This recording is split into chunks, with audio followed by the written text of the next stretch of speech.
formal definition of what is a k-mer. K-mer is a term applied for a substring of length a in a genetic string. The term is frequently applied in reference to genome sequencing, in which relatively short overlapping reads are used to reconstruct the genome. Suppose a genetic string is of length L. The only constraint, the relationship in a K and L is that K is less than or equal to L. Okay, I hope that's simple. And then K-fold substring, the second page of the PDF, it's a 14-page PDF you have there. So this is courtesy of Rosalind from St. Petersburg State University, Russia. Okay, so a K-fold substring of a string S is a repeated substring of S that appears at least K times in S. Mr. Sharma, Example, yeah. sorry to interrupt you. Here we have Yeah. so many biotechnology students as well. So it would be nice Okay. if you give a small Yeah. introduction, what you are going to cover and how it is going to useful to everyone. So give a small introduction. Okay.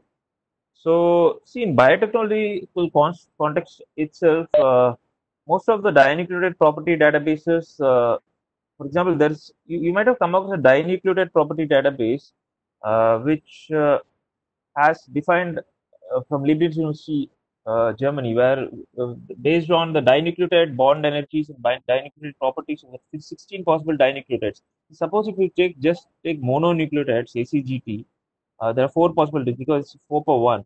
And in the context of k-mer itself, if you want to consider a dinucleotide as such, the dinucleotide space happens to be 16 because 4 square is 16. There are many simple properties defined for them, like twist, bond energy, uh, bond length, and so on. So suppose in the second page of a PDF, you have GCATTCATGG. So that is a genetic string or genetic sequence. So suppose you want to calculate the number of, uh, suppose you want to calculate the average bond length of the sequence. Okay, so bond length is a fundamental biochemical or biotechnological property. So suppose you want to calculate the average bond length of dinucleotides. So what you do is you take GC, you take CA, you take AT, you take TT, you take TT, you take TC, you take CA, you take AT, you take TG, and you take GG into consideration. That is, they're overlapping two word length k-mers. So, in this sense, even in the biotechnological sense, you would have come up with this GC content in a DNA string. That GC content, it is very fundamental because GC content is quite fundamental because most of the thermodynamic properties and many other physicochemical properties of DNA are defined in terms of GC content. So this was a very interesting project. I did it under my Belarusian professor, Dr. Alexander Prokopenia at Warsaw Institute of Life Sciences, Poland during my Erasmus Mundus scholarship. So the fundamental intuition was that we wanted to correlate the four bases to the four parameters of the confusion matrix. There is ACGT to true positive, true negative, false negative. And interestingly, when we calculate the error rate and classification accuracy, uh, the GC contents felt at the low global minima of the graph. Okay, so can I proceed with the bioinformatics aspects? I will definitely address the biotechnology participants' questions during the doubt session. Nice, is that fine? Sure. And also use your pointer. It would be really good if you Okay, use your pointer. okay. My pointer is like my index finger. Yeah, Okay. yeah. So a K-fold substring of a string S is a repeated substring of S that appears at least K times in S. As an example, cat is a two-fold substring of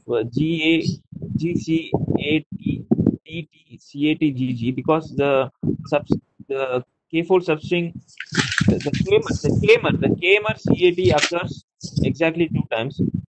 Okay, and A is a fourfold because A appears A. Here you have to note that we count the overlapping occurrences of the substring. So, can anybody tell me what will be the general formula based on these two observations? Suppose we have a genetic string of length L and we want to find out the number of k-mers of length K. The formula for that will be L minus K plus 1. So let's take uh, the example of A. Okay, A. So in this example, let us consider the k-mer AA. How many times is A present? is present AA times, that is first base and second base. It is again present AA times, that is second base and third base. It is again present once, third base and fourth base. It's again present once, fourth base and fifth base. So in this way, the number of times it is present is 1, 2, 3, 4. And what is the substring AA? It is a dinucleotide. Its length 2. So K is equal to 2 and the length of the string is 5. So the number of K-mers will be 5 minus 2 plus 1. That is 5 minus 2 is 3 plus 1. That is 4. That is what is exactly written here. If you see, AA is a fourfold substring of AA, A, A, A. That's how we have arrived at the the fold number of the K-fold substring. Okay. So next definition is K-mer composition. This is an extension of the K-fold. The K-mer composition is an extension of the K-fold substring. In the case of the K-fold substring, we are considering only AA. But in the case of K-mer composition, we will consider all the possible 16 dinucleotides. That's AA, AC, AG, AT, CA, CC, CG, CT, GA, GG, GG, GG, GT, TA, TC, TG, TT.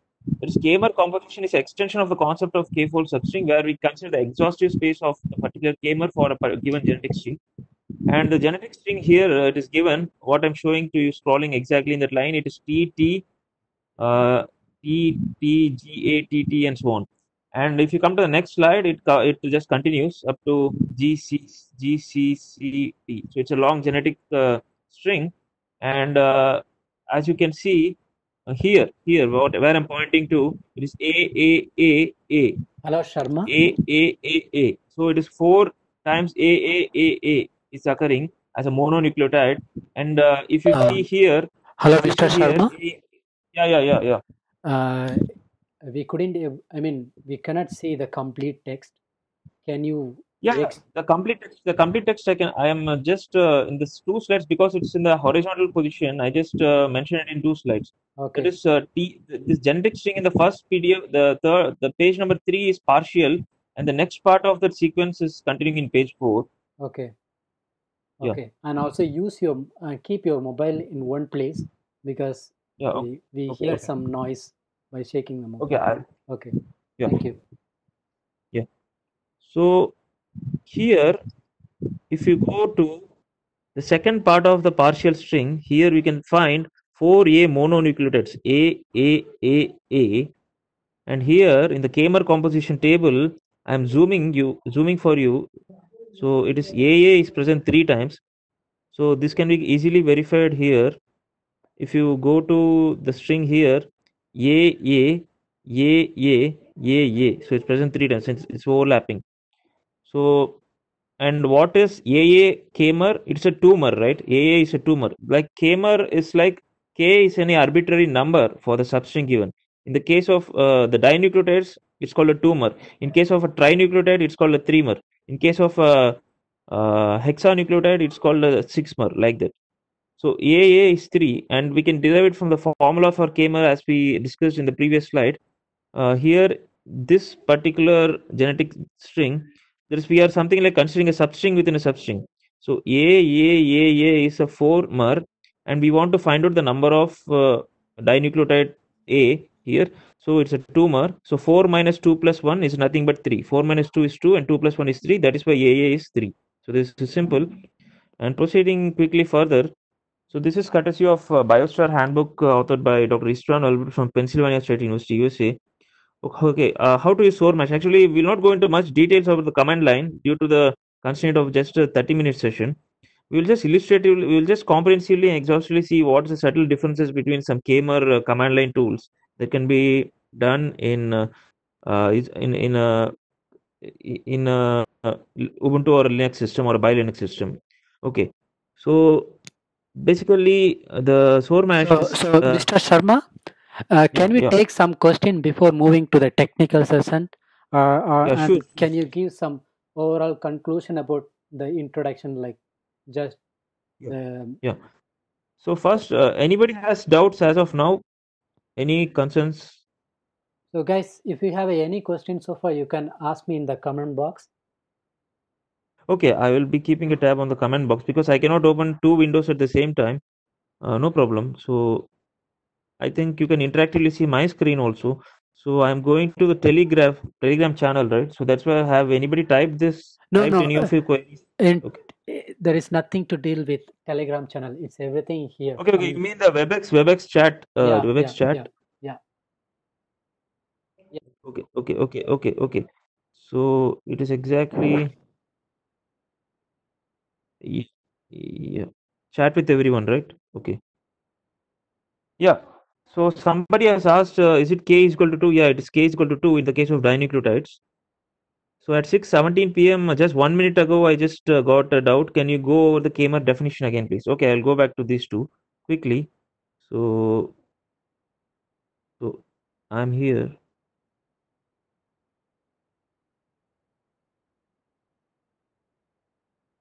Yeah. So the Kmer definition was discussed in the very first slide. Yeah. A Kmer is a term applied for a substring of length k in a genetic string. The term is frequently applied in reference to genome sequencing, in which relatively short overlapping reads are used to reconstruct the genome. That is, suppose you have a very big DNA. Suppose you have a very big suppose you have a single FASTA sequence, okay, and you want to decompose it into a multi-FASTA sequence, of which the entire sequence single sequences are just parts of it. Okay, so suppose you want to go in a systematic manner. I can explain it like this. Suppose you decompose a human genome sequence into 4 parts. First part from first nucleotide to 25%, then second part from this 26% to 50%, third part from 51% to 75%, and fourth part from 76% to 100%. So we exactly have human genome sequence is 3.3 billion base pair. So we exactly have 3.3 billion divided by 4 MERS, which are 4 in number. It's simple. It is for a particular genetic string. We have just suppose let us just assume that it's exactly something around 3.3 billion base pair, which is a multiple of 4. In that sense, we will be ideally able to decompose the single FASTA Homo sapien sequence into 4 multi-FASTA sequences. This particular analogy, if you still decompose and keep on decomposing, first the 1 to 25%, again if you decompose into 4 like that, you will arrive at the beauty of mononucleotide itself, because at one stage you will be having just a 4 length sequence, and ideally if the probability of every base occurring ACGT is equal to 0.25 0.25 0.25, then you will have just 4 mononucleotides. I think that is intuitively simple to understand how a Kmer system works. Okay, so the second definition, I'll go to the web. So Mahesh, one issue. Yeah, tell me. Hello. Yeah, tell me. Hello, Dr. Mahesh. One issue. See, if I go back to the chat and if I go back to the PDF, it will take too much time, because I have to keep a tab on who is asking doubt at which time. So I will address definitely all the doubts together during the last 15 minutes. Okay. So is it okay if I communicate the question between? Yeah, I think if the participants have not muted, and if you are able to access the chat, participants, you can unmute yourself and you can ask your question. So the second question. That will be good. That will be good. Yeah. So let me check the second question. So,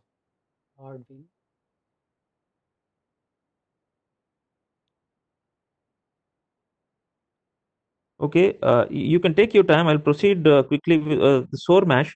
So SoarMash is a command line tool for Python library for computing so Mr. Cardwin? Yep. Can you ask your second question? Is it okay? Is it k is equal to 2?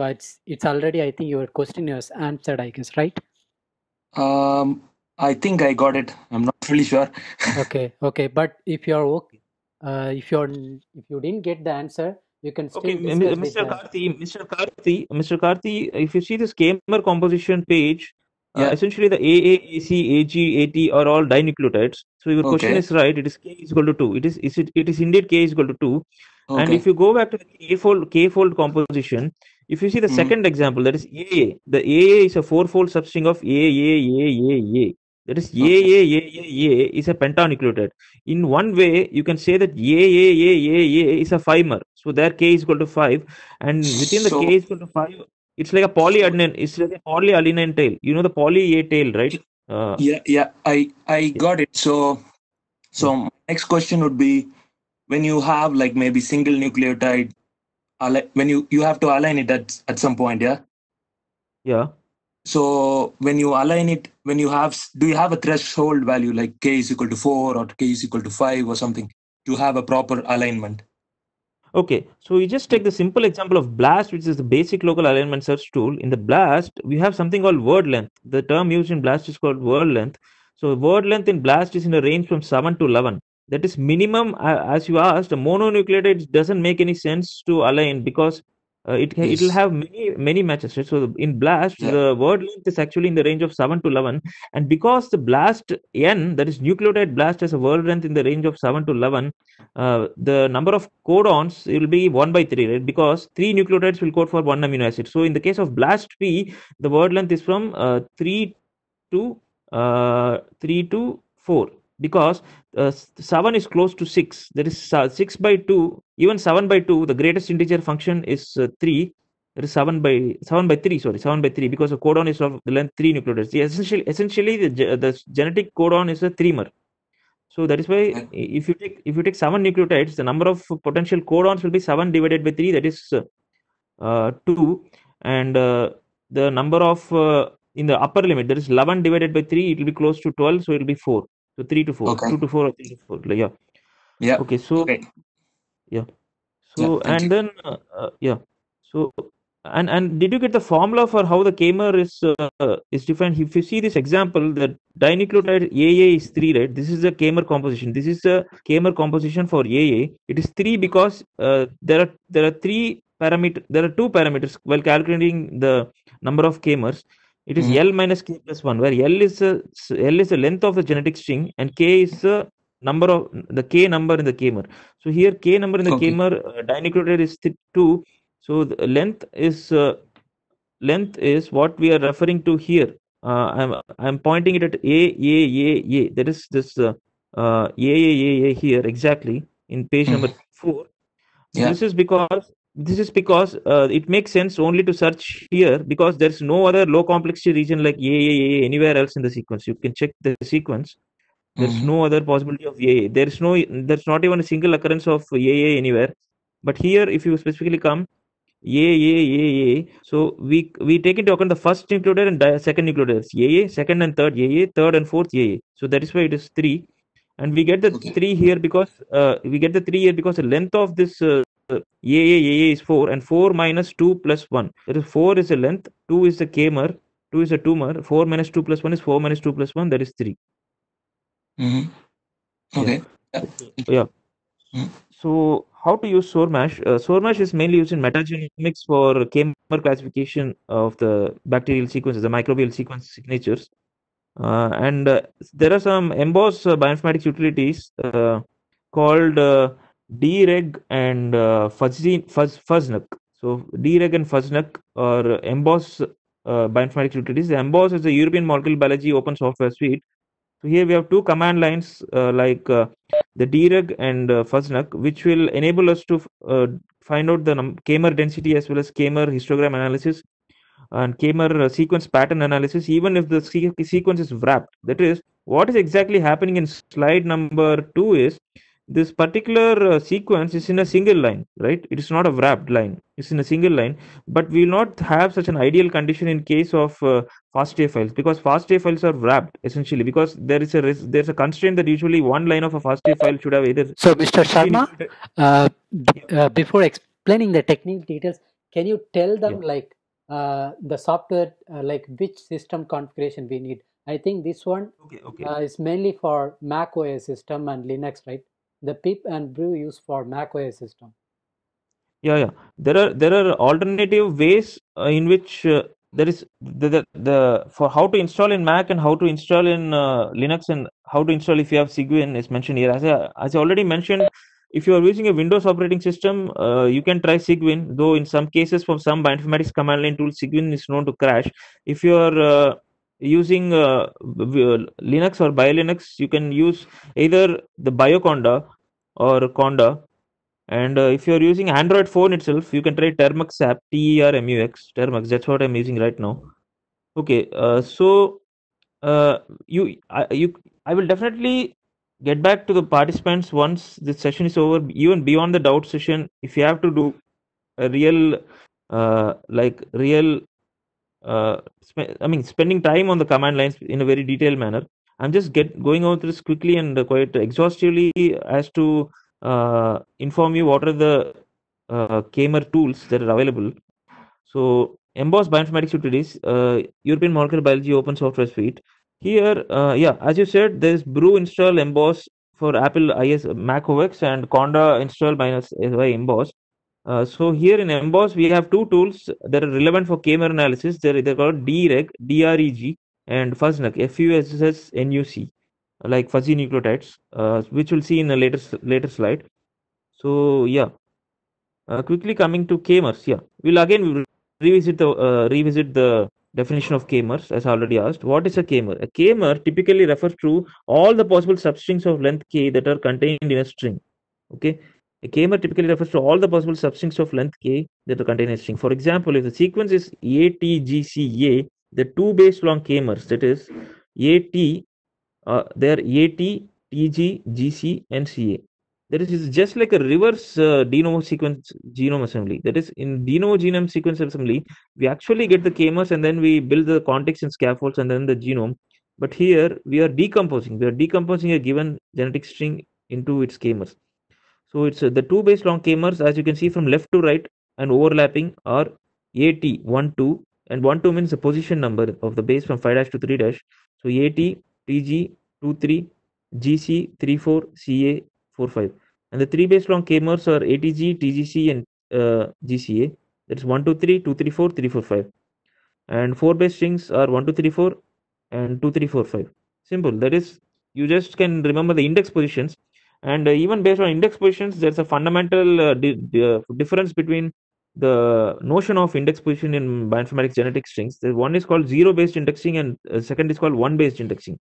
Here I'm using one-based indexing to tell you, because the same string ATGCA can be treated as 0, 1, 2, 3, 4, or it can be written as 1, 2, 3, 4, 5. If you are starting from 0, 1, 2, 3, 4, it's called zero-based indexing. If you're starting from 1, 2, 3, 4, 5, it's called one-based indexing. Okay. So, and what are Kmers good for? Okay, what is the use of Kmers? Kmers are good for error correction. Rare Kmers are more likely to be caused by sequence errors. Classification. Certain Kmers may uniquely identify sequences, and pseudo-alignment. New pseudo-aligners can match reads to locations based solely on the presence of common Kmers. Okay, here we have seen two cases. There is rare Kmers and common Kmers. See, suppose, what are rare Kmers? When will a Kmer be rare? A Kmer will be rare when it is quite long. That is, suppose you want to consider, see, the number of tumor possibilities is more, right? If you see the two base long Kmers are 1, 2, 3, 4, AT, TG, GC, CA. The number of 3mers is ATG, TGC, GC, only 3. The number of 4mers is ATGC, TGCA. That is, as you increase the Kmer length, the number of Kmers decreases.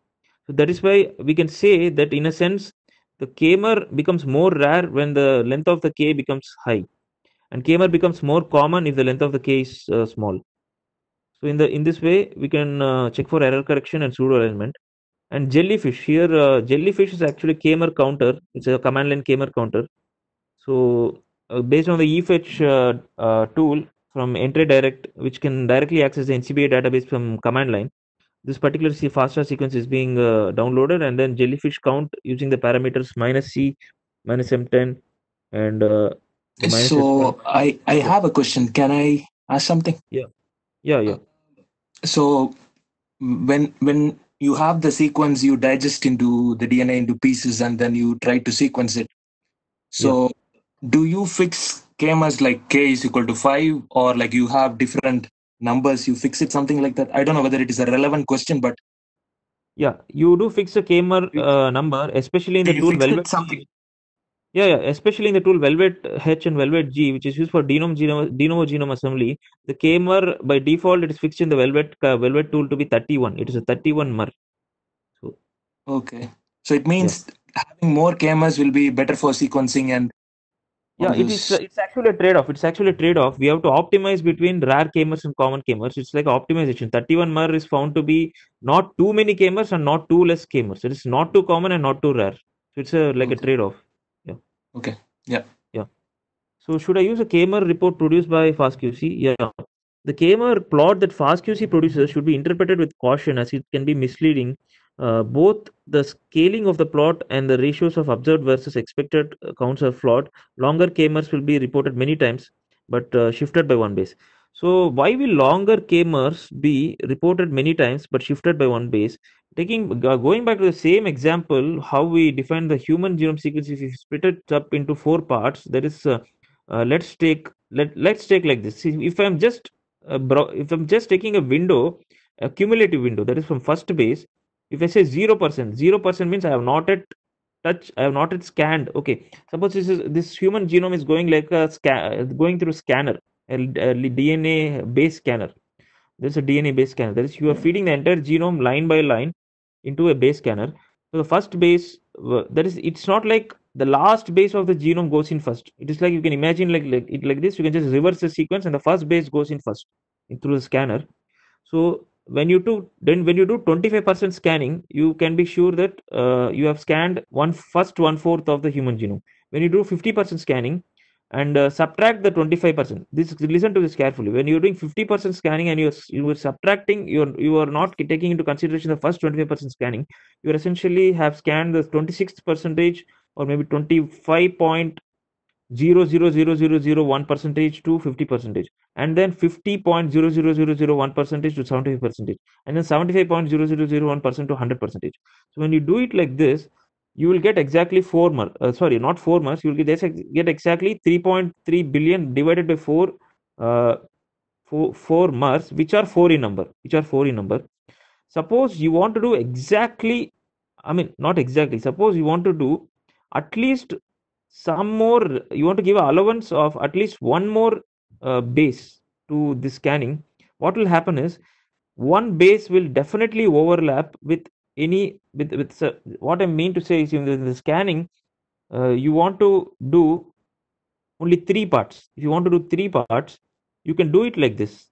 That is the scanning from 51 percentage. Here 51 percentage is, though the percentage is misleading, the 51st percentage actually means that you are scanning the first base from the second part, and 76th percentage, that is you are scanning the first base from the third part. So essentially, you are left with only three parts. The first part and second part overlap by one base. The second part, third part overlap by one base, and then you have the remaining part. So you are left with three parts. So that is why longer k-mers will be reported many times, but shifted by one base. That is exactly why they are shifted by one base. Okay, so sequence toolkit SIGTK, and we have Scikit as well. So SIGTK is a fast and lightweight tool for processing sequence in the FASTQ format. So these are some general sequence analysis tools. SIGTK developed by Virlan Shiu Lab, and I think at Harvard University. And then we have, okay, what are regular expressions used for? As we already addressed the DREG and FuzNet commands, emboss tools. DREG and FuzNet are tools that allow you to search the genome for complex patterns. So regular expressions are special sequences of characters that define a possibly complex search pattern. For example, caret symbol matches the beginning of the line, dot symbol matches any character, and in curly brackets m comma n matches the preceding elements at least m but not more than n times.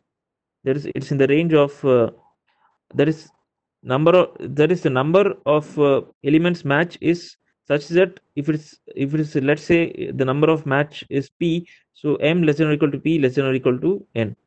So the regular expression language is unlike most other computing languages. It can be, I'm on page number 9. It can be best learned via the interactive searches with regexon.com or many others where the pattern and its effects are instantly visualized. Okay, so here we see some examples where there's a combination of we only use egrep. So egrep is from the by the default Linux terminal extended global regular expression search. Okay, or maybe it's exact global regular expression search. So here using egrep, the only disadvantage is what are all kmers we are searching for. For example, find an ATG anchored at the start of the line.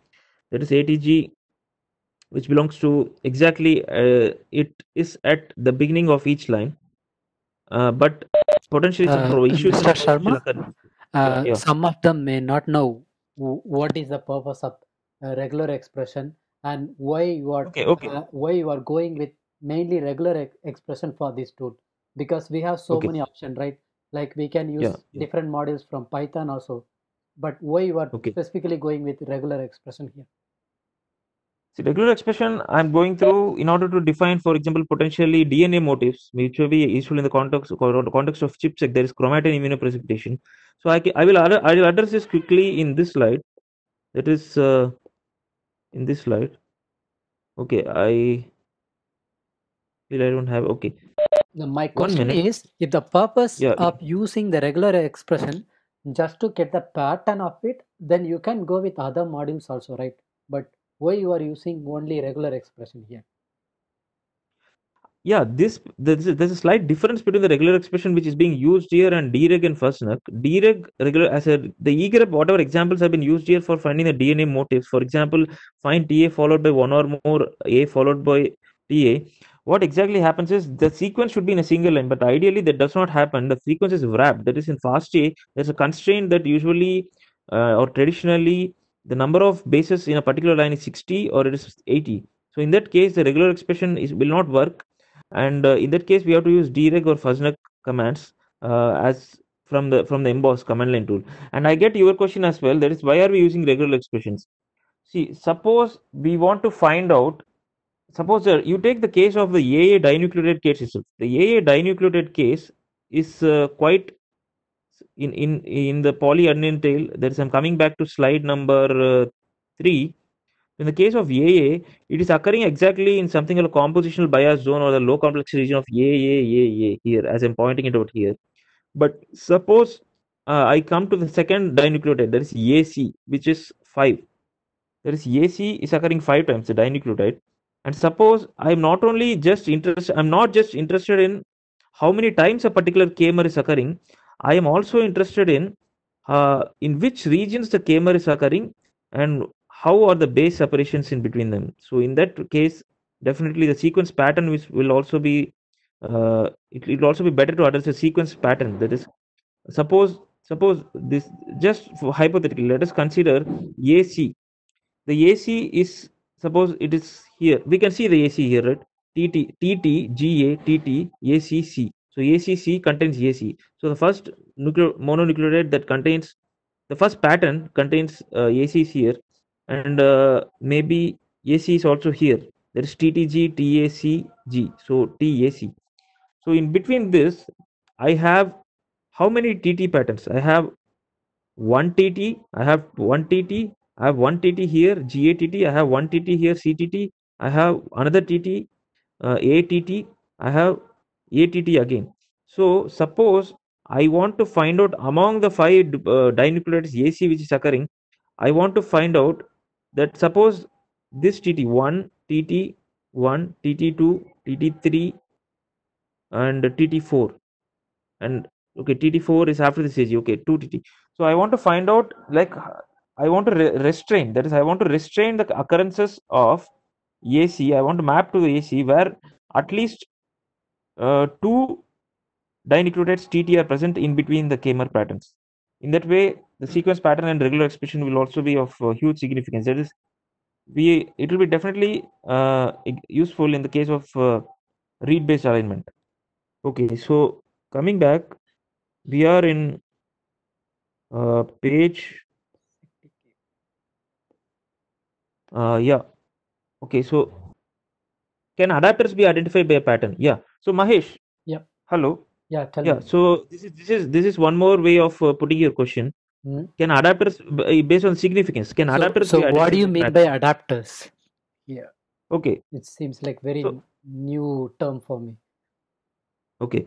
As we all know, adapter sequences are ligated to every sequence. Like any other participant, can you address this question? Adapters in data are among the most simplest types of sequence patterns that may be present in a data set. So adapters are artificial sequences attached to the DNA reads while the sequencing happening by two types of chemistry. There is sequencing by ligation and sequencing by synthesis. The adapters go on. Uh, the adapters are recognized by the while sequencing. That is, during the library preparation, the adapters are uh, see. Suppose in the context of RAD tools, okay, there also we have adapters, but they, in a sense, are different. They are called barcodes.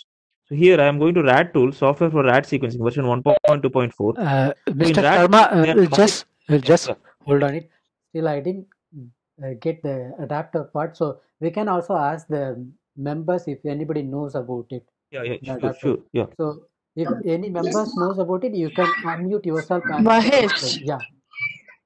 yeah, so adapters are usually like 120 base pairs. They are added to the during the sequencing library preparation. So you also have like a short stretch of a barcoding sequence to designate, like a particular lane pertain to a specific sample. Okay. So you will add a barcode to it also in addition to the general adapter, which is like 120 base pairs. Okay.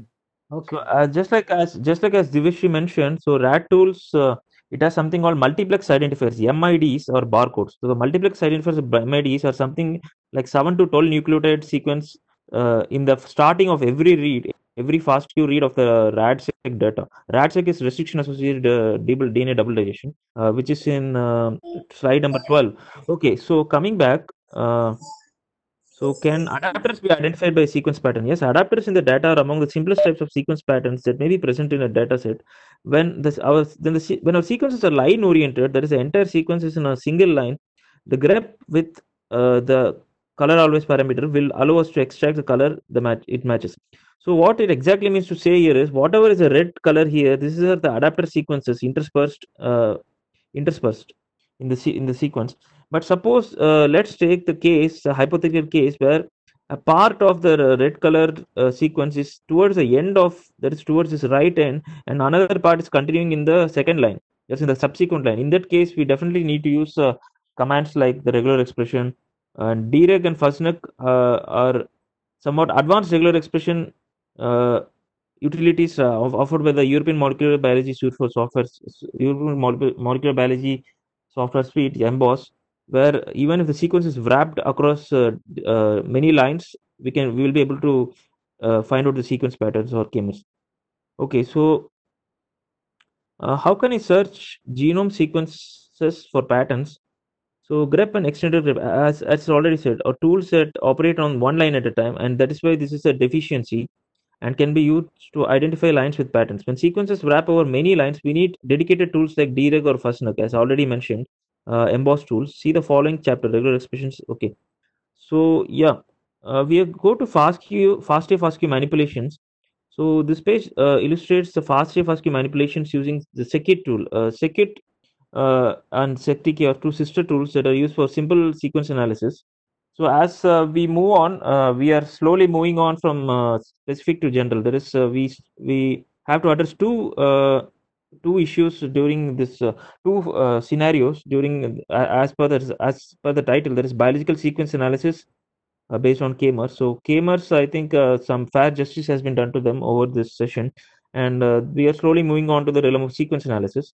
So here example data, so one FASTQ file that is and two FASTA files, virus DNA and protein sequences from NCBI, RefSec database, 60 plus 40 Hello, database Mr. are used. Godwin. You can ask the So these are the download links from them. wget is a command that will allow you to download these datasets from the command line as well as from the HTTP hypertext transfer protocol in the case of the biospherehandbook.com data open access data portal, and as well as the FTP file transfer protocol from NCBI for the virus DNA and the protein sequence. And generally, I advise you to use the option wget -c in order so that the download will be uninterrupted. Even if you face any internet failure, especially for large data sets, you'll be able to download the data from the point where it has been paused, or where the point where it, suppose if it's a 100% download, suppose it has been interrupted at 55%, using wget -c option, you'll be able to download it from 56%. Okay, so how to produce an overview of the FASTQ file? So we will restrict the usage of SecTK, SecKit in this presentation to just gather how to produce an overview of the FASTQ files, because there are many more flexible applications, flexible applications of SecKit and even SecTK, which we are not covering here actually. But as you can see, for each FASTQ and the FASTA file, that is the case of duplicated reads.fq.gz, and case of viral 1.1.genomic.fna.gz and viral 1.protein.faa.gz, we are getting what is the format of the sequence file, that is whether it's FASTQ or FASTA, and we are also getting the type of the sequence, whether it's a DNA or a protein, and we are getting the number of sequences and the sum of the sum, that is the length of the sequence, and minimum length and average length and maximum length, because it happens to be a multi-FASTA file. Okay, so and then how do you get the GC content of every sequence in a FASTA or FASTQ file? The command for that is secit space fx2 tab space -- name space -- only -id space -- gc space viral star.fne. That is, we're interested in Mr. Sharma, can you explain a bit about the difference between FASTA and FASTQ file, and which one is among will be preferred for the sequence analysis? Because we have also technology people, so it would be nice if you explain basic about it. Sure. So suppose you take an NGS sequencer, then the NGS sequencer, whatever DNA you are using, whatever DNA you are feeding into it after DNA isolation and library preparation, and whatever chemistry it is, whether it's sequencing by ligation or sequencing by synthesis, it does not actually sequence the DNA in a stretch. There is a DNA are sheared into small fragments and then are sequenced, and they are then assembled. So suppose suppose Illumina sequencer, which has a market share of 95% of NGS sequences across the world, it has a standard base pair chemistry of 150 base pairs. So each FASTQ read is something like in this 4-line format. That is, FASTA, as most of the biotechnologists would have been also familiarized with, it starts with the header line, which is prefixed with a greater than symbol, whereas a FASTQ file, the Q in the FASTQ means quality. So the FASTQ file has ampersand symbol followed by the header line, which contains information such as the flow cell, the lane number, and so on. And the second line happens to be the sequence, and the third line happens to be a plus symbol, which has a one-to-one correspondence with the fourth line, which are the ASCII codes for the quality values based on Phred scores of each base. So what is a Phred score? Basically, FASTQ files, the aim of the FASTQ file is to convey to you the sequence of the read and also the base calling probability. So the base calling probability P is defined as -10 into, that is quality. Quality is defined as -10 log into P power -10 log of to the base P power 1/10. So 1 minute. Mahesh, can anybody tell me the formula for Phred score? The quality is P. If you know it, you can type it in the comment box. And also, Sharma, on the bottom line, you can check. You can see like symbols. Like if you click the symbol for the close and the chat, you can type there as well. Okay. 1 minute. Sharma? Yeah. So FASTA and FASTQ, it differs from a different NGS platform, you mean, like Illumina, or if you're using another sequencer, for example? No. Like output which they would give. So because FASTA files is normal, like the sequence that you get it from the databases, right? Yeah, of course. Okay.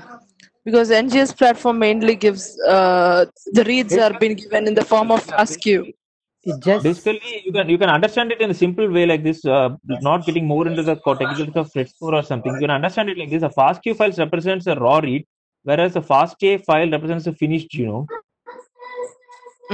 Yeah, Yeah, I understand. Yeah, and also like I have used that is Fred the only scores. thing. That I is the have. only thing is, yeah, one minute. The only thing is the FASTA file does not contain the metadata such as the quality scores, and that's also a tool to convert FASTQ to FASTA. Mm. Yeah. So suppose you convert a FASTQ file to FASTA, you will definitely end up with a FASTA file which is only the raw reads and with no other information. The FASTA, you mean? Yeah. Yeah, that is fast. If you do a FASTQ to FASTA conversion, you will just end up with the raw reads. You will just end up with the 150 base. Every line, every second line in the fast Q file contains the 150 bases of corresponding to the read. Yeah, got it. Yeah. Yeah. So it's Okay. if you just convert a FASTQ file to a FASTA file, you just end up with a multi-FASTA file where suppose let's say for a cancer sample you have 30,000 FASTQ reads, so or 30 million FASTQ reads because it's high throughput sequencing, or you can generate MPS or millions per second the sequence generation rate.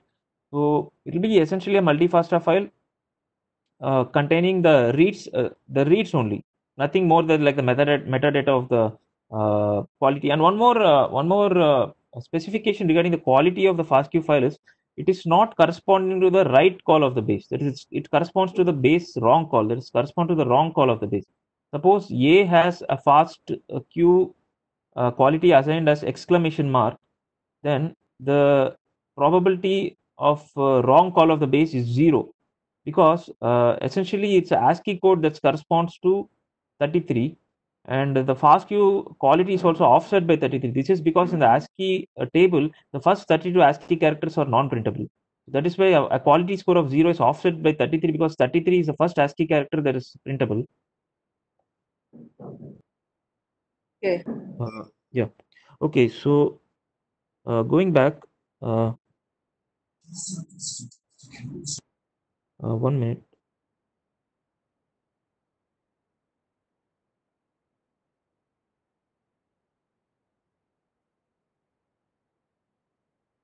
Okay, so we come to an interesting part here. RAD tools. The aim of this the RAD tools is actually been developed by John Davis from Edinburgh University, UK. But the aim of this is not to apply this for RAD sequencing or restriction associated DNA sequencing.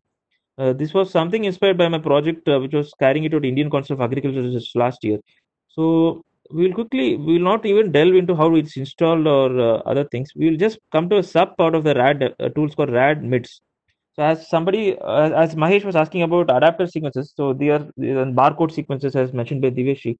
The MIDs is the technical name for and the exact technical name for barcodes. It's called multiplex identifiers, MIDs.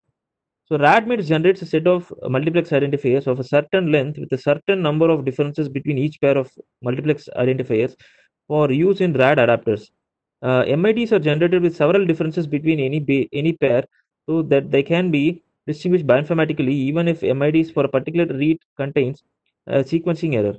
So all of you, can you write a sequence which I tell you is a 7 nucleotide length sequence called GATACA, GATTACA, okay? And below this sequence, you can now write GCTTACA, okay? And carefully observe, again you write one more sequence, GACTACA, and again GATTAGA. So can any participant just can you narrate to me repeat, the first Sharma? sequence? I will write it on behalf of you. Okay. The first sequence is GA, Yeah, TTA, yeah. CA. Okay, sorry.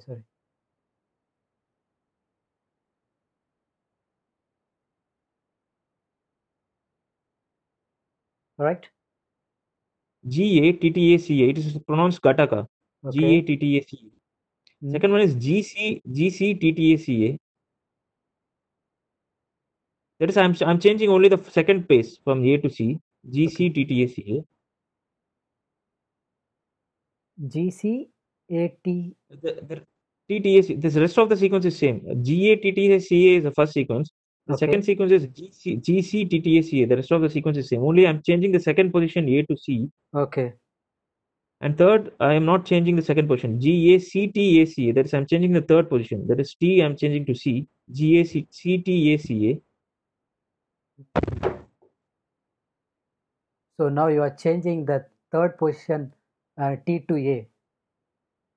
No. First is I'm changing the second position A to C. Third is second is third one is second is I'm changing the second position A to C. Third is I'm changing the third position T to C, and fourth is I'm changing the sixth position C to G. So first I'll repeat it. GATTACA is the first sequence. GCTTACA is the second sequence. GACTACA is the third sequence, and GATTAGA is the fourth sequence. Okay. Yeah. So as we observe, can anybody tell me in every pair of sequences, that is whichever suppose you take two sequences from these four sequences, how many bases are changing? Suppose I want to compare base sequence 1, sequence 2, sequence 3, sequence 4 pairwise. So if I compare 1 with 2, only A is differing at the second position to C. So the base difference is only 1. If I compare 2 and 3, it is GCTTACA and GACTACA. So C is changing to A, and in first and 2, A is changing to C. And in the case of 3 and 4, also C is changing to G at the sixth position. And if you take, for example, even other case like 4 versus 1, so GA, GAT, and GATTA, but it is GATTC, and here is GATTG. So C is changing to G. So whatever pairwise sequence you take among these four, you see that there's a one base difference, right? Have you got it, the participants?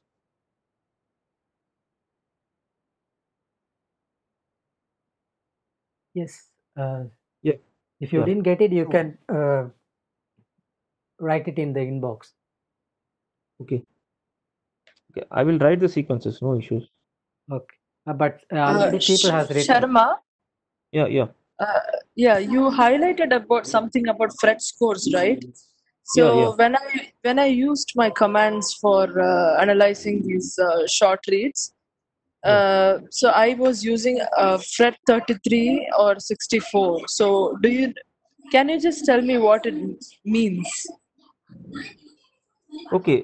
There was this Sanger version. So the Illumina Solexa version before Solexa was acquired by Illumina. So Solexa 1.3 version, whatever was back version based on the Solexa 1.3, it was 64 and offset, and whatever was the after 1.3 version of the Solexa, it is 33 is offset, and 33 offset is also called the Sanger format of the sequencing, and it is now adopted in most of the modern sequences. So 64 was offset used when many bioinformaticians felt that the quality, if it is not offset, it is of a negative value. That is there is a negative value. In order to avoid the negative value, it was decided to offset by such a double value, almost a double value compared to 33, because 33 into 2 is 66 and 64 is 2 less than 66. In order to offset for the negative value, it was decided to be 64. But now all the what I mean to say is all the modern sequences use 33 offset, because as I said, the first 32 ASCII characters are non-printable, and 33 exclamation mark is the first printable ASCII character. And there's also a method to check the quality of a FASTQ read if you have no prior knowledge whether it's 64 or 33. That is, I definitely know it is that particular command is within a subcommand of seqt or sectk. So you can go to the seqt, SEQKIT and SEQTK, developed by Virulent Shiu lab at Harvard University. So there's one subcommand where you can check which quality is actually quality offset it is actually, whether it is a Q64 or Q33. So you can definitely check it from the Scikit and SecTK tools. So what the tool exactly does while checking it, it is just like an interconversion. That is, it converts one quality based file to another quality. Suppose it is already 64 and it has been converted to 64, you won't see any change in the base encodings. But if the 64 changing to 33, you will change this. You will see a change in the base encodings ASCII value. So that way you can make sure which is 64 and which is 33.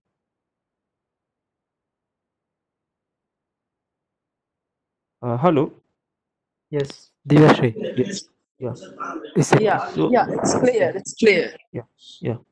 Okay, so the four sequences are, I will repeat it, listen to it carefully. It's just, okay, I'll just inspire you with the sequences. What is Gattaca? Gattaca was a 1997 Hollywood movie where Uma Thurman was one of the co-stars, and the storyline goes like this: there is aliens invade the earth, and that's like in order to protect mankind, they're injected with these sequences like Gattaca DNA sequences. So uh, just one base I'm changing among these seven bases: GATTACA. The second sequence is GCTTACA. The third sequence is GACTACA, and the fourth sequence is, sorry, the third sequence has to be, yeah, GACTACA.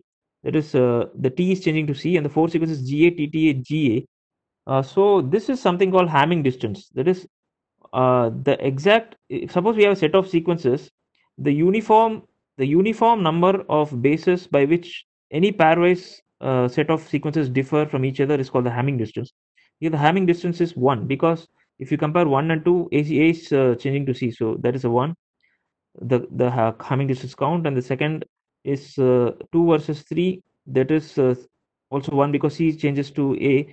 And the third versus 4 is C versus G, so that is 1. And 1 versus 4, for example, it is also 1, because G versus C. Okay, so you can play around like this. That is, you can yourself simulate some reads and change one base at a time, and you can check it. So this is where I would like to go back to the RAD MIDs. So in the case of the RAD MIDs,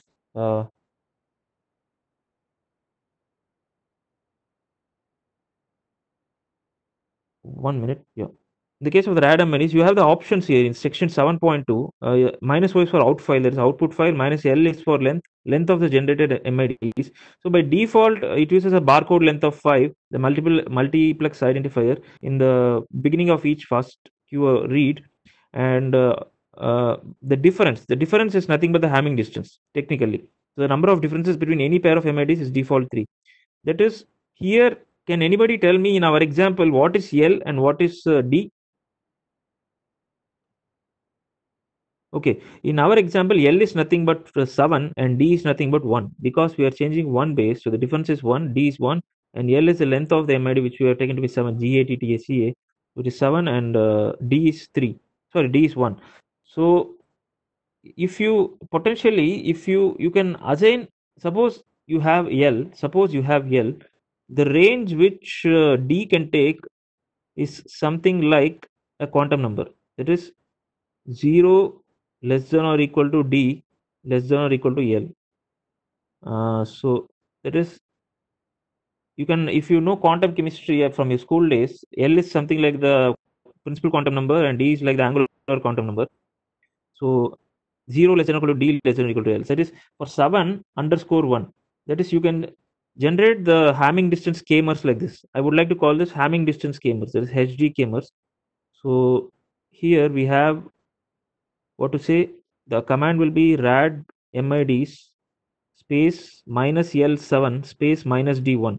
So if you run this command exactly after installing the rad tools, rad mids, RAD MID in capital and S in small, rad mid space minus L7 minus D1, you will get not only these 4 possibilities for GATTACA, but all the possibilities for 7. That is, what is 4 power 7? Because you have to understand this also in the context of k-mers. Suppose you have a tumor, how many possibilities do you have for dinucleotides? It is 16, right? So it's a 4 power k, which is 4 power 2, that is 16. So suppose you have this 7, there is 7. Suppose you take L as k, so 4 power L is 4 power 7. And suppose you have D is 1, D as 1, so it's 4 power 1 is 4.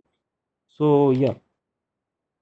So this is a Hamming distance concept. So what I mean to stress at this point is, as you build the library of the Hamming distance k-mers, that is the library like this: L is equal to 1, D is equal to 0. Second case, L is equal to 1, D is equal to 1. And you cannot go more than this, because in the case of L is equal to 1, you can start with 0 and you can come up to 1. In the case of L is equal to 2, you can start with D is equal to 0, L is equal to 2, D is equal to 1, L is equal to 2, and D is equal to 2. You have 3 cases. In the case of L is equal to 3, we can have D is equal to 0, D is equal to 1, D is equal to 2, and D is equal to 3. So if you build this library of k-mers, that is for a genetic string of length L, you have D is equal to 0. So Hamming distance is equal to 0. So L you can take something like the k length, so k-mer, and D, this is like I'm doing analysis of the k-mers. Okay, I hope you got this point. What is exactly being done here? I'm doing a first part was k-mer analysis within a genetic string. That is, for a given genetic string, how to do a k-mer analysis. Now I'm doing a fundamental analysis of k-mers themselves. That is, I'm taking a L k-mer of length L is equal to 1 or L is equal to k is equal to 1. So if you have to analyze this with Hamming distance, you have two possibilities: D is equal to 0, D is equal to 1. So what is that possibility? So suppose you have only one mer, A, you have A. So if you are changing with zero, with zero difference, A does not change. So it is just A. So it is 4 power 0. 4 power 0 is 1. That is why you have the only that base. It is 4 power D. Is it 4 power D? Let's explore. So L is equal to 1, D is equal to 1. Suppose A is a base and you want to have a difference of 1. So we have ACGT, right? ACGT, exactly, because we have 4 mononucleotides. So what is the number here? 4 power 1. There is 4 power D, which is 4. And suppose you have L is equal to 2. That is, it will be AA, AC, AG, AT. So good way to put this will be like this. Right on the right column, ACGT, and then ACGT, and then ACGT, and then ACGT. Right on the left column, AA, and then CCCC, and then GGGG, and then TTTT. So when you write it like this, you have 16 dinucleotides. And then when you have D is equal to 1, so you will definitely find out that the number of dinucleotides which change by one base. What are the number of dinucleotides which change by one base? AA, AC, yeah, it changes for only one nucleotide. A becomes C in the second position, and AG, AT. And any more? Yeah, with respect to AA, what do you have? You can have CA, yeah. You can have GA. You can have TA. So yeah. So in this way, you do a k-mer decomposition based on the Hamming distance. So beautifully, what I have found out is, based on my hyperproteiogenic equation, just to inspire you, it has been exactly, I was able to find out if you write the factorial numbers, there is 1 factorial, 2 factorial, 3 factorial, 4 factorial, and so on. That is 1 factorial is 1 into 1, which is nothing but 1. 0 factorial is also 1, and 2 factorial is 2 into 1, that is 2, and 3 factorial is 3 into 2 into 1, that is 6. So exactly these factorial values fall in the realm of D is equal to 1 to D is equal to 2, or D is equal to 0, sorry, D is equal to 2 to D is equal to 3, or D is equal to 1 to D is equal to 3, as the number of the k-mers increase, and the number of Hamming distance also increases from 0 less than or equal to D less than or equal to L. So the beauty was that the factorial values fall in the range of the 2 to 3. That is, D is equal to 2, D is equal to 3 is the range for the factorial values. And as Bhagya would have mentioned, the big data genetic code works also boils down to the codon being optimized to E. That's Napier's constant based on natural logarithm. Okay, so we will go to the last slide. Mahesh, are you in the last slide? Yeah, 1 second. Yeah. I think so. So this is the last slide, I guess. Yeah. So this is the coverage. This is taken from Biostars forum itself. I was still puzzled from the answers to try to calculate all the steps. I take the definition of CK. CK is called the k-mer coverage. This is the concept of k-mer coverage. The number of reads containing a k-mer. So CK is the number of reads containing a k-mer. Okay, this is the definition of k-mer coverage. And corresponding definition for C is the number of reads covering a base. So formal definition of coverage has not to be confused with the definition for k-mer coverage. Coverage C is just the number of reads covering a base, whereas k-mer coverage is the number of reads containing a k-mer. So this is the derivation for the k-mer coverage. And finally, as we can see in the first definition, we saw that it is L minus k plus 1. There's a numerator divided by R. The derivation is quite simple. And since I have another class at 8 p.m., so I think we already exceeded the time limit. So anybody is free to ask questions.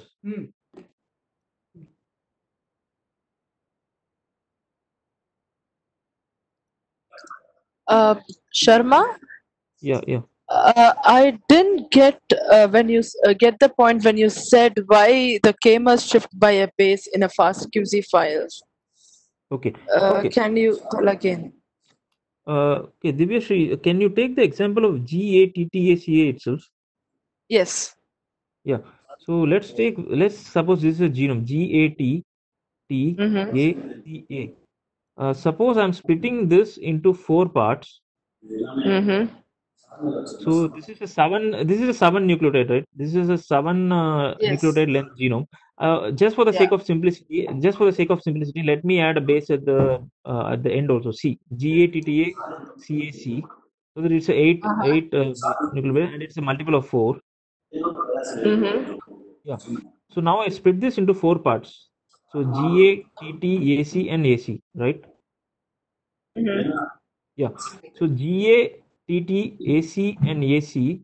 This is not exactly how we define a k-mer, because it's actually GAATTTAACCA and AC. What I'm meaning to say here is why the shift by one base is coming into the picture. So I'm splitting this without overlapping. That is, I'm splitting a 8 length genome without overlapping into 4 parts, GATTAC and AC. Yeah, that is something like a non-overlapping codon with length 2. So now next what I'm doing is, if I have to define a more longer k-mer, I have to go to GAT and TTA and ACC and sorry, GAT, TTA, ACA and CAC.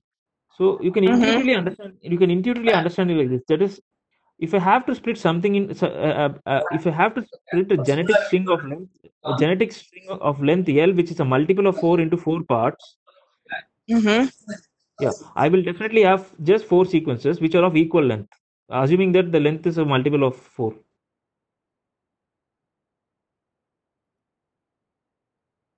That is, if the length of the genetic string is multiple of 4, and if I split it into 4 parts, those 4 parts will be 4 sequences which will be of equal length, right? Because it's a multiple of 4.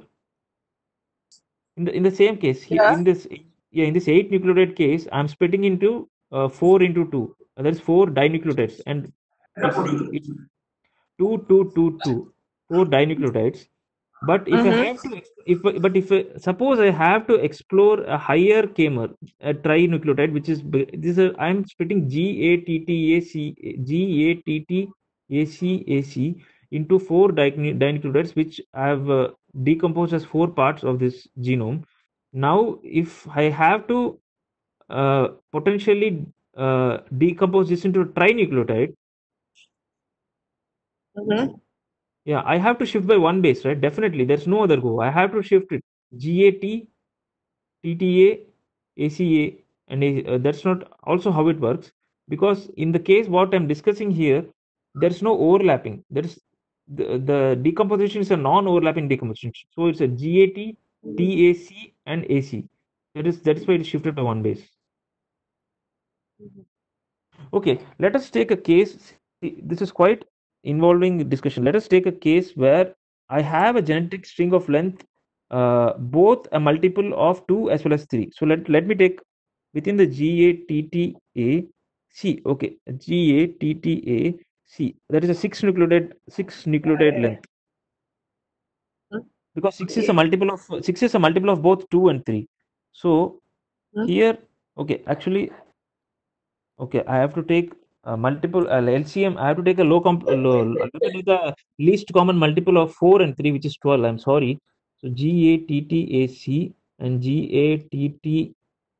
So this is 7 1 DTA. So I take like this: GATTAC, GATTA. So GATTAC is 7. Okay, GATTACA is 7 and GATTA is 5. So 7 plus 5 is 12, and 12 is a multiple of both 4 and 3. So this is the simplest case which we can take, where 12 is a multiple of both 4 and 3, where I have to take this case of longer, the differentiation between longer Kmer and shorter Kmer based on a dinucleotide and a trinucleotide. A dinucleotide is a shorter Kmer, a trinucleotide is a longer Kmer. That's common sense. A dinucleotide is a shorter Kmer, trinucleotide is a longer Kmer. Now how can we decompose into 4 parts? It's GATT, ACAG, and ATTA. Simple.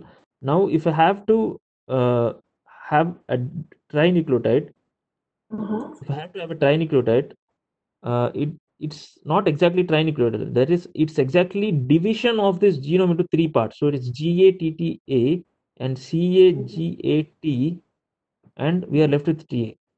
So that is why GATTA is being shifted by 1 base. GATTA, that is, after the 4th position, it's being shifted to the 5th position. So by 1 base. But Okay. why can't it be divided into GAT, TAC, GAT, and TA? I didn't get you. Can you repeat? But why can't it be divided into GAT, TAC, GAT, and TA? There is, okay. Okay, let us, for an example, forget about the example.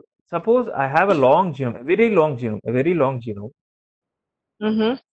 I'm starting from mononucleotides. The mononucleotides nothing but characterizes the length of the genome. Simple. Yes. The mononucleotides.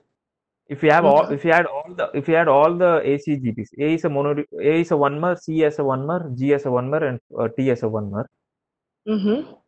Yeah, suppose I take a trinucleotide. As we saw in one of the slides, as we go towards greater K, the number of Kmers decreases.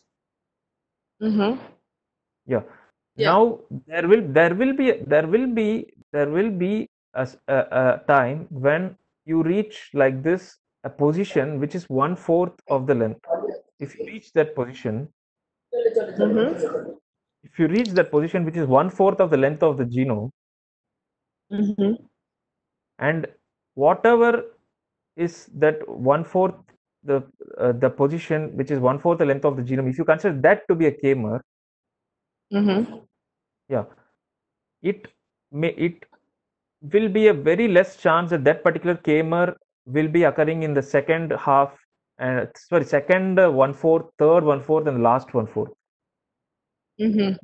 Yeah, because it will just be like a repeat of the first 25% in the second 1/4, and third 1/4, and fourth 1/4. That will be a very remote possibility. Okay.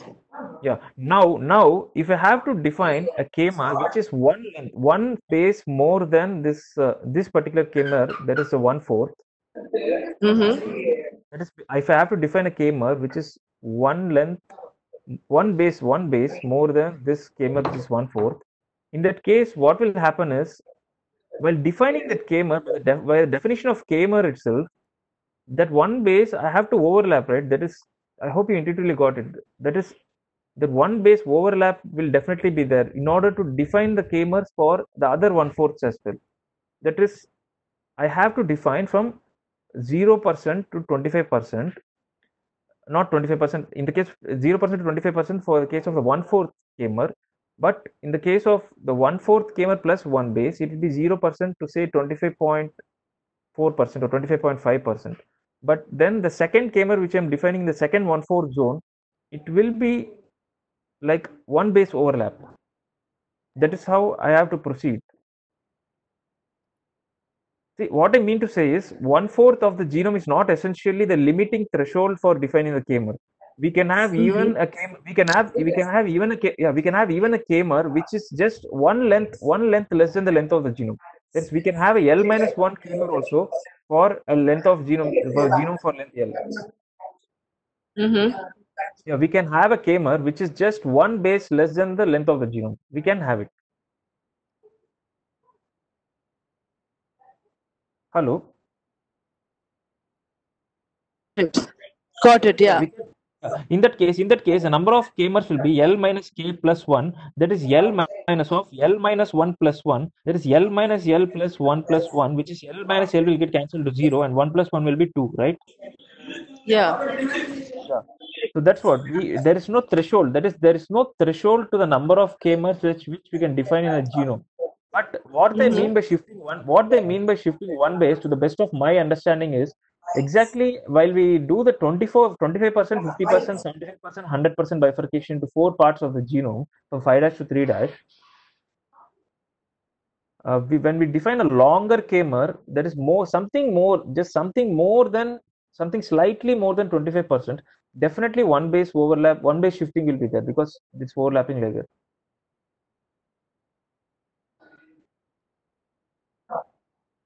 Hope it is clear. Okay. So Divyashri, is it okay?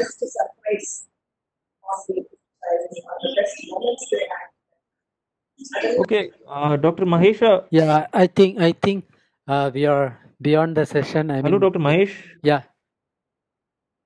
Yes. I can hear you. Yeah. So, any more questions, or we are close to 90 minutes now? Yeah. So, guys, if you have any question, we can keep this for next session along with the practical. So right now, maybe we can wind up this session because it goes beyond the hour. So if you have any question, you can write it in the. We'll give you personal email address of Prakash Sharma, so you can contact him, and also you can discuss with him in the next session. Yeah, I'll put it in the chat also. Yeah. And please, can I get any feedback from the participants? Yeah, please? Everything is on the process. You will see it in the Telegram channel. Sure, Mahesh. Thank you for the session. It was my first session in LLB. It was great. Yeah. Okay. So thank you so much, Prakashit, also. And thank you so much, everyone. We'll come back to you next session. Thank you so much. Thank you. See you. Yeah. See you guys.